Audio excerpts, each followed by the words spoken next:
दिल्ली के दीपचंद बंधु अस्पताल में ऑक्सीजन जनरेटर प्लांट का किया गया शुभारंभ। कोरोना महामारी की दूसरी वेव में दिल्ली में ऑक्सीजन की कमी के कारण बहुत से लोगों को अपनी जान गंवानी पड़ी, जिसको देखते हुए दिल्ली सरकार द्वारा अब दिल्ली के दीपचंद बंधु अस्पताल में ऑक्सीजन जनरेटर प्लांट का शुभारंभ किया गया। ऑक्सीजन जनरेटर प्लांट शुरू होने से अब स्वास्थ्य विभाग ऑक्सीजन के लिए बाजार पर निर्भर रहेगा और अस्पताल में भर्ती मरीजों को निरंतर ऑक्सीजन मिल सकेगी। विशेषज्ञ कोरोना वायरस की लहर की आशंका जता रहे हैं। ऐसे में हम सभी को तीसरी लहर की परिस्थितियों से लड़ने के लिए तैयार रहना होगा। इस दौरान दिल्ली के स्वास्थ्य मंत्री दीपचंद बंधु अस्पताल पहुंचे। साथ ही साथ दिल्ली के मुख्यमंत्री ने वीडियो कॉन्फ्रेंसिंग करके बताया कि दिल्ली के 9 अस्पतालों में लगभग 22 ऑक्सीजन प्लांट लगाए जाएंगे, जिससे अगर कोरोना की तीसरी लहर आती है तो उसके लिए हम तैयार रहे। दिल्ली के स्वास्थ्य मंत्री सत्येंद्र जैन भी वहां मौजूद रहे, जिन्होंने बताया कि दिल्ली के संजय गांधी अस्पताल में 3, दीपचंद बंधु अस्पताल में 3, राजीव गांधी अस्पताल में और 3 बाबा साहेब अस्पताल में, इसी तरीके से दिल्ली के 9 अस्पतालों में लगभग 22 ऑक्सीजन प्लांट का उद्घाटन किया गया है, जो कि ऑक्सीजन बनाने के यंत्र हैं। दिल्ली के 9 अलग अलग अस्पतालों में उसका उद्घाटन किया गया है।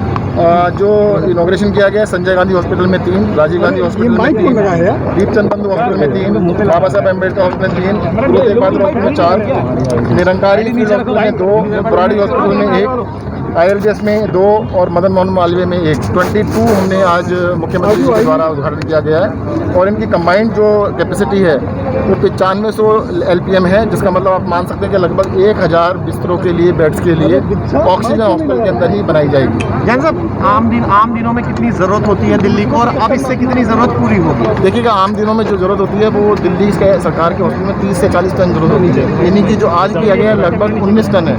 आज जो किया गया 6 पहले किया गया था और 20 से भी ज़्यादा अगले महीने हो जाएंगे। मतलब कहा जाए तो डिपेंडेंसी जो है वो 50% तक हम लोग आत्मनिर्भर होते हुए रेगुलर केसेस में अभी अपने कोरोना के हिसाब से तैयारी करने हैं, तो और भी बना रहे हैं। देखिएगा, अभी सभी में लगाए जा रहे हैं। हम दिल्ली में चाहते हैं कि नॉर्मली हम कहते हैं जितनी हमारी ज़रूरत है उसका कम से कम कोरोना के हिसाब से भी आधा कैपेसिटी हम PSA प्लांट्स के द्वारा बना लेते हैं। तीसरी लहर की आशंका के बीच कितना इंपॉर्टेंट होगी और देखिएगा हिसाब से कितने बेड आप बता रहे हैं? 1000 प्रतिदिन के हिसाब से होगा?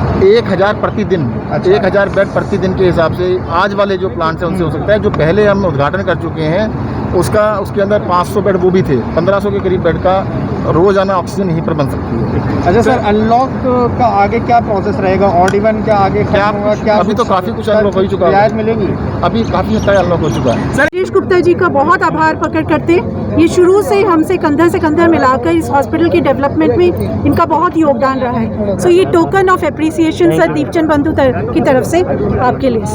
Thank you very much. Gupta ji, क्या मान रहे हैं कि ये जो लोगों को तीसरी जो कोरोना संभावित जो लहर आने वाली है उससे पहले क्या एक दिल्ली सरकार ने जो ऑक्सीजन प्लांट लगा के कितने एक लोगों को राहत दी जा सकेगी? देखिए, पहले तो मैं आपको बता दूं कि ये जो दीपचंद बंधु अस्पताल है इसके अंदर 200 बेडेड ये हॉस्पिटल था, जो 2015 में जब माननीय मुख्यमंत्री अरविंद केजरीवाल जी की सरकार आई उसके बाद में ही इसको 200 बेड हॉस्पिटल में चालू करा गया।